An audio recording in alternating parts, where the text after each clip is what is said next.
الشيطان الرجيم بسم الله الرحمن الرحيم يا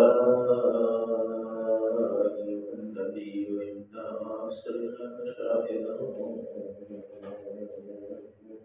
ومبشرا ونذيرا وداعيا إلى الله بإذنه وسراجا منيرا وبشر المؤمنين بأن لهم من الله فضلا كبيرا ولا تطع الكافرين والمنافقين ولا آذاهم وتوكل على الله وكفى بالله وكيلا يا أيها الذين آمنوا إذا نكحتم المؤمنات ثم طلقتموهن من قبل أن تمسوهن فما لكم عليهن من عدة تعتدونها فمتعوهن وسرحوهن سراحا جميلا صدق الله العلي العظيم وصدق رسوله النبي الكريم ونحن لها من الشاهدين والشاكرين والحمد لله رب العالمين.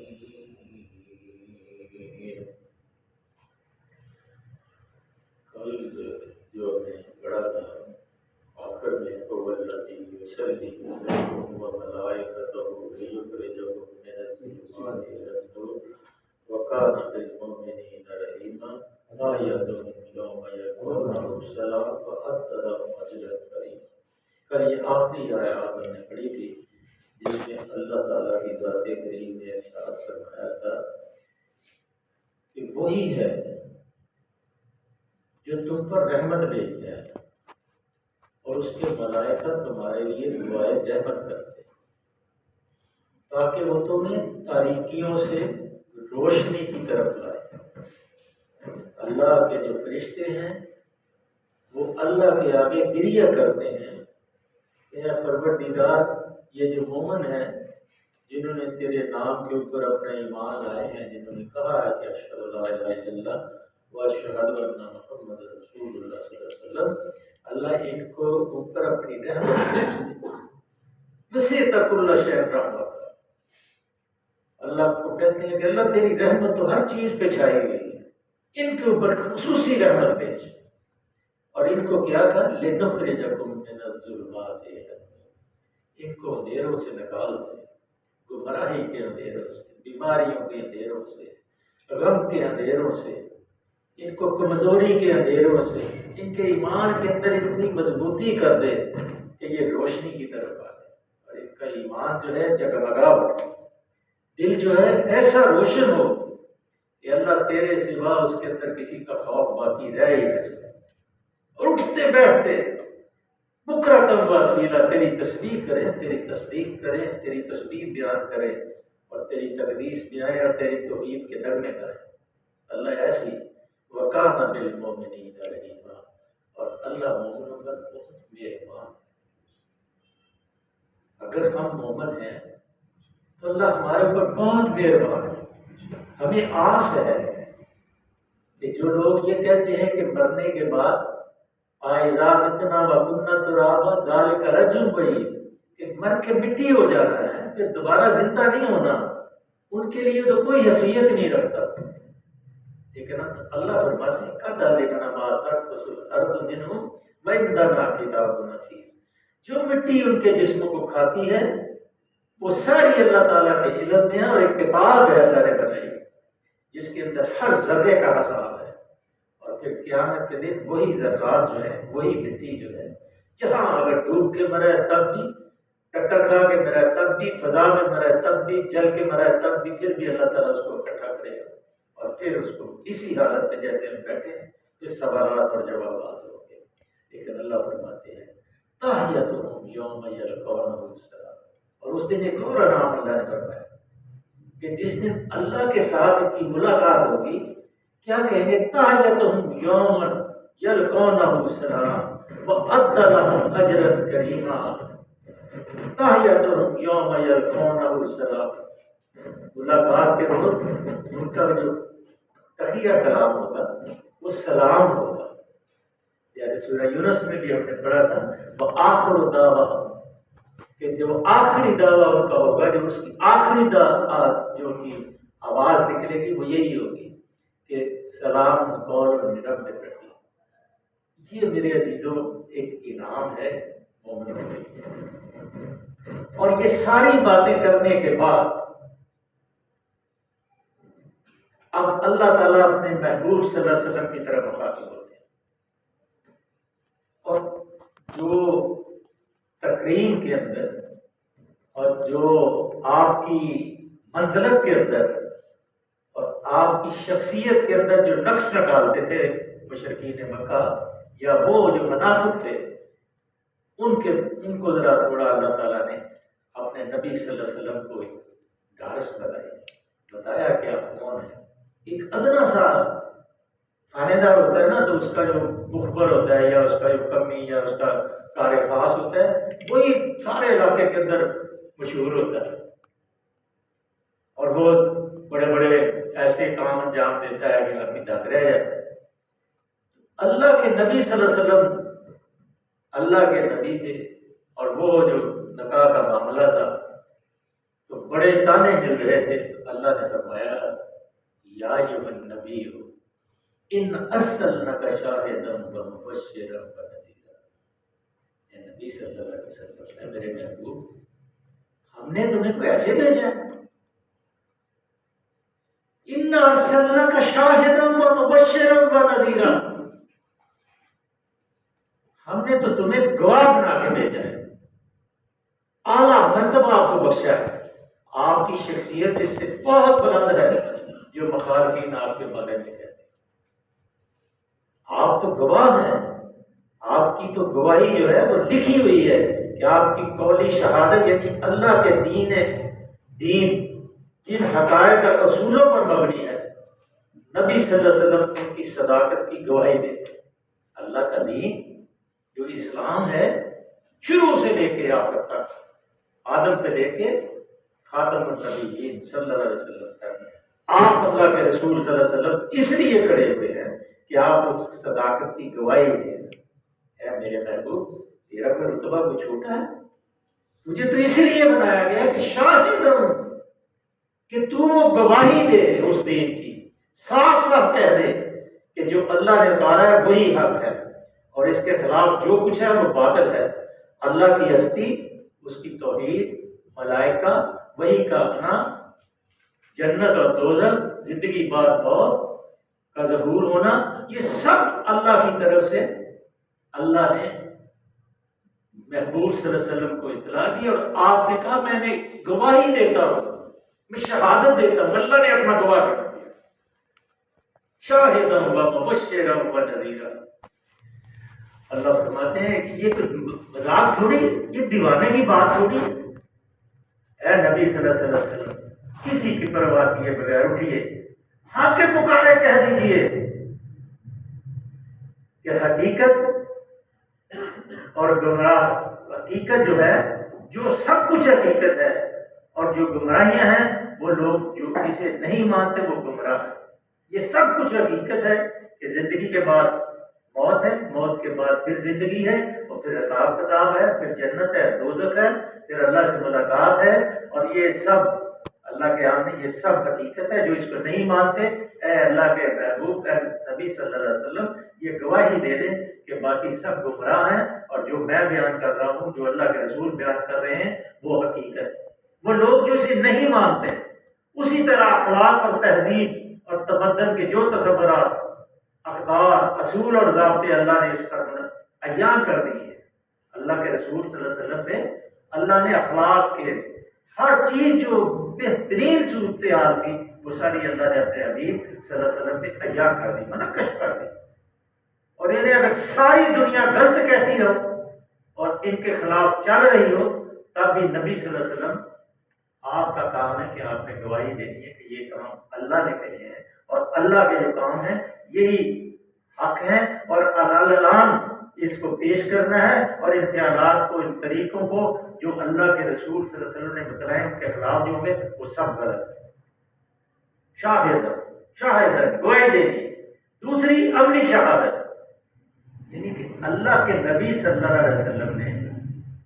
جو قول بیان فرمائے ہیں، جو قرآن بیان فرمایا ہے، اس کے مطابق اپنے عمل کر کے یہ بتا دیا کہ یہ عملی شہادت میں کھڑا ہوں۔ اگر انسانیت کی کوئی مراج ہے تو وہ نبی صلی اللہ علیہ وسلم، اگر انسان اکمل ہے تو وہ نبی صلی اللہ علیہ وسلم، اور سامنے کھڑے ہیں کہ کوئی اعتراض کو انگلی اٹھا کے دکھا دے، جو اللہ نے فرمایا ہے میں اس کے مطابق زندگی بسر کروں۔ اور پھر آپ نے اس دین کو بھی جو دین متین ہے، ان دین عند اللہ اسلام، کہ اللہ کے نزدیک جو طریقہ زندگی ہے وہ اسلام ہے، آپ نے اس کو نافذ کر کے بتا دیا۔ اور آپ نے یہ فرمایا تھا، بڑی مشہور حدیث اکثر علماء سناتے رہتے ہیں کہ ایک دن ایسا آئے گا، جب لوگوں نے کہا نا کب آئے گی مدد، تو کہا ایک دن ایسا آئے گا جب ایک عورت مدینے سے سنا تک جائے گی، یمن تک جائے گی، زیوروں سے لدی ہوگی، اس کو سوائے اللہ کے خوف سے اور کسی کا خوف نہیں ہوگا۔ یہاں تو بازاروں میں لٹتے ہیں،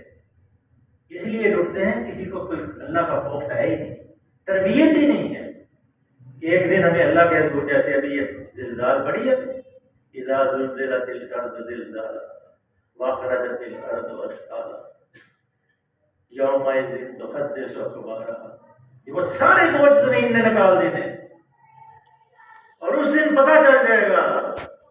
یہ جو ہم باتیں بناتے ہیں نا بڑی ایزی سمجھتے ہیں، 50,000 سال کا دن،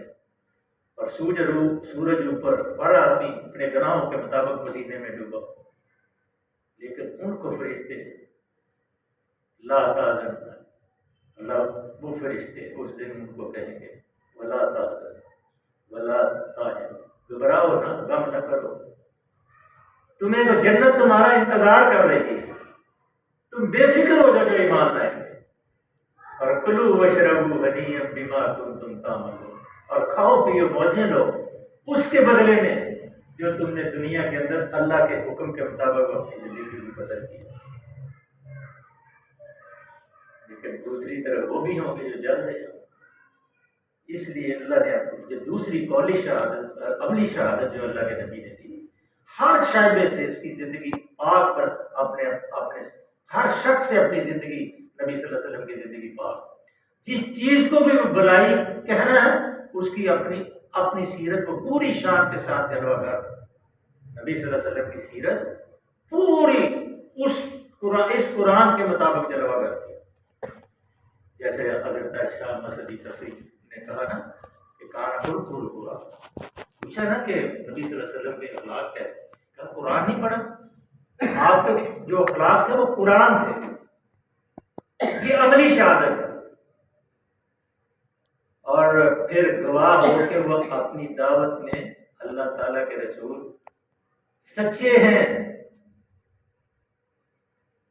سچائی کی شہادت دیتے ہیں کہ اللہ وحدہ لا شریک ہے، اس کا کوئی شریک نہیں،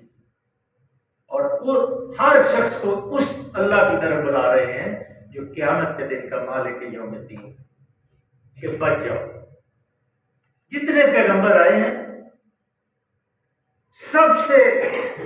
اعلیٰ و ارفع جو اللہ تعالیٰ نے جو رحمتیں فرمائی، آقا دو جہاں سرکار مدینہ صلی اللہ علیہ وسلم، اور سب سے بڑی امت اللہ کے رسول صلی اللہ علیہ وسلم ہماری امت، اور سب سے پہلے جو جنت میں جائے گی وہ اللہ کے رسول صلی اللہ علیہ وسلم کی امت۔ اور کئی اس دن ایسے بھی ہوں گے کہ اصحاب آئیں گے، اللہ کے رسول پہچان لیں گے، یا اللہ یہ تو میرے صحاب ہیں لیکن یہ کدھر جا رہے ہیں؟ کہا آپ کو علم نہیں ہے کہ آپ کے بعد انہوں نے دین کا کیا بگاڑ کر، اور وہ دوسری طرف جا رہے ہیں، اللہ کے رسول دنگ رہ جائیں گے۔ اس لیے یہ عملی شہادت ہے۔ تیسرے اخروی شہادت، یعنی آخرت میں جب اللہ کی عدالت قائم ہوگی اس وقت نبی صلی اللہ علیہ وسلم اس عمل کی شہادت دیں گے کہ جو پیغام اے میرے پروردگار میرے سپرد کیا گیا تھا وہ میں نے پورا مکمل بے کم و کاس سب کو پہنچا دیا۔ اور وہی آخری جو خطبہ آج جو عرفات کے اندر انگلی کھڑی کی اور پہلے پوچھا کہ کیا میں نے دین پہنچا دیا ہے؟ تو جواب آئی فشہد، ہم گواہ ہیں کہ آپ نے دین کو پہنچا دیا۔ تو پھر آپ نے اللہ کی طرف شہادت کی انگلی کھڑی، کہا یا اللہ گواہ ہے نا، یہ سب گواہی دے رہے ہیں کہ میں نے دین کو پہنچا دیا۔ یہ وہ آخری شہادت جب عدالت قائم ہو، اس وقت نبی صلی اللہ علیہ وسلم اس عمر کی شہادت دیں گے جو پیغام آپ نے میرے سپرد کیا تھا وہ میں نے بے کم و کاس بغیر کسی ملاوٹ کے کو پہنچا دیا، اور ان کے سامنے اپنے قول اور عمل سے حق کو بھی واضح کر دیا۔ شاہداً و مبشرا و نذیرا، میں ان کو بشارت بھی دیتا تھا، اللہ آپ کے حکم سے آپ نے مجھے بشارت دینے والا تھا، نذیرا میں ڈراتا بھی تھا، ان کو انذار بھی کرتا تھا۔ نبی صلی اللہ علیہ وسلم شہادت کے مقام پر کھڑے ہو کے اللہ تعالیٰ نے آپ کو کتنی بڑی ذمہ داری ڈالی تھی،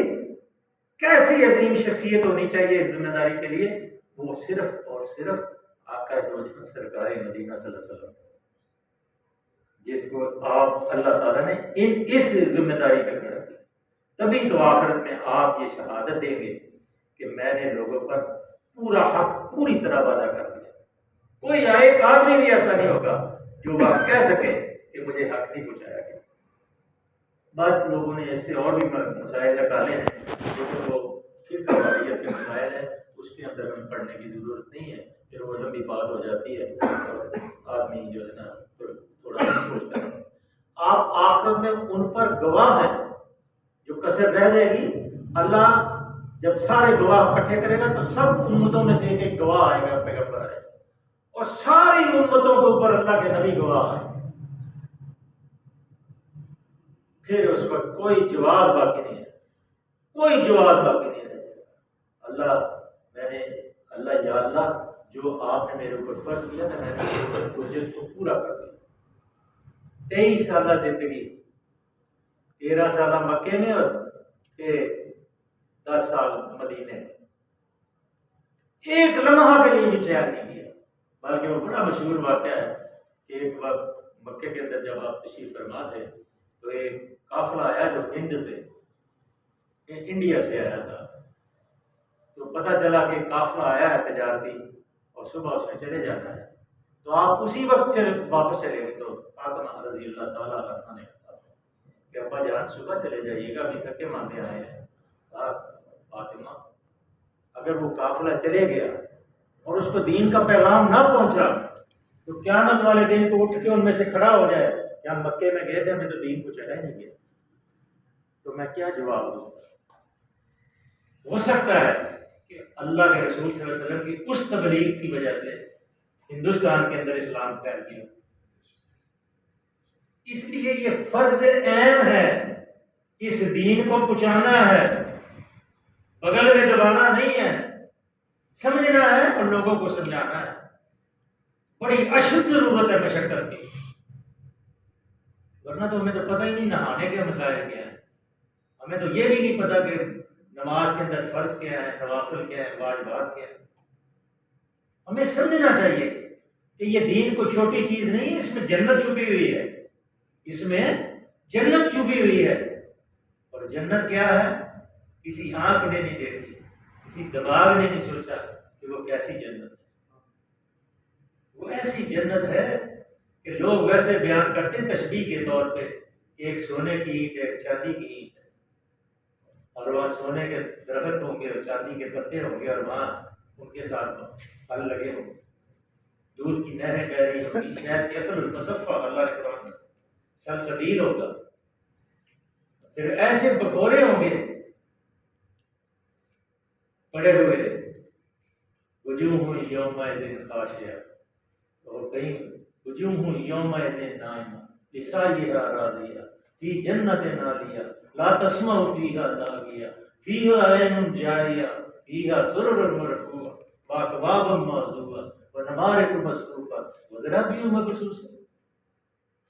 کیسی جنت ہے کہ اس میں لا تسمعوا لاغیہ، کوئی تانے نہیں سنیں گے،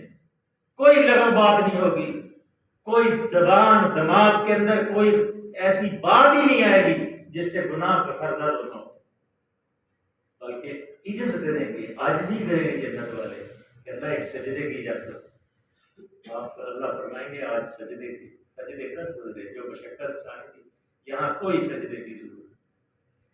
اور اللہ پوچھیں گے کہ کیا میں نے تمہیں وہ دے دیا جو تم مانگتے تھے؟ تو سب کہیں اللہ تیری بے شمار رحمت ہے، ہماری جو ہم نے مانگا تھا اس سے بھی بڑھ کر، تو اللہ اپنے چہرہ اقدس سے اپنا دیدار کریں گے، اور جتنے جنتی ہیں کہیں گے یا اللہ سب کچھ لے لے، اس دیدار میں جو لذت ہے یہ دیدار ہی ہمیں کراتا ہے۔ اسی لیے تو وہ شہید کا بڑا مشہور فکرہ ہے نا کہ وہ شہید سے جب پوچھا جائے گا کہ تیری اور کوئی تمنا ہے تو کہے گا ہاں ہے، کیا تمنا ہے؟ کہ مجھے دوبارہ دنیا میں بھیجا جائے، اے اللہ میں پھر لگے جان تیرے نام پہ کٹا کے آؤں، پھر کٹاتا رہوں، یہی عمل جاری ہے، کیونکہ اس وقت اللہ کا وہ دیدار خاص ہوتا ہے جو جنت میں جنتیوں ہو جنتیوں۔ صدق اللہ مولانا العظیم وصدق رسول النبی الکریم ونحن لها من الشاہدین والشاہدین والحمد للہ۔ یہ سمجھ میں آ گئی ہے آپ کے